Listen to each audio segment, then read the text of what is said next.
ഏറ്റവും കൂടുതൽ ആൾക്കാർ ചോദിക്കുന്ന ഒരു ചോദ്യം ഇതാണ്. എന്നെ പറ്റിയല്ലത്, ഇവനെ പറ്റിയാ. ഇതിനൊരു ഉത്തരം പറയാൻ ഞാൻ കാത്തിരിക്കുമായിരുന്നു. ബിക്കോസ് കേരളത്തിൽ നമ്മൾ 6500 കിലോമീറ്ററോളം വണ്ടി ഓടിച്ച് സ്പിതി വാലി വരെ പോയായിരുന്നു ഇവനുമായിട്ട്.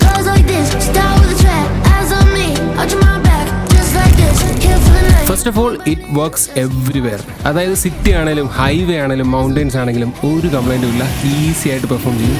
ഇതിൽ 2 മോഡുകളുണ്ട്.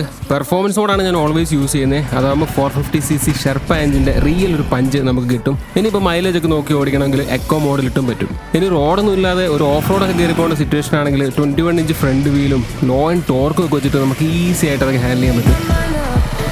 പിന്നെ വരുന്നൊരു മെയിൻ ക്വസ്റ്റ്യനാണ്, വെയിറ്റ് കൂടുതലല്ലേ? ശരിക്കും ആ വെയിറ്റ് ആണ് അതിൻ്റെ സ്റ്റെബിലിറ്റി. അത് ഓടിക്കുമ്പോൾ നമുക്ക് മനസ്സിലാവും. 6500 കിലോമീറ്റർ ഒറ്റ സ്ട്രെച്ചിൽ ഓടിച്ചിട്ട് വന്നതിൻ്റെ കോൺഫിഡൻസിൽ ഞാൻ പറയുകയാണ്, ഇത് നല്ലൊരു വണ്ടി മാത്രമല്ല, ഈ വണ്ടി നിങ്ങൾക്ക് വിശ്വസിക്കാം. This is my Himalayan.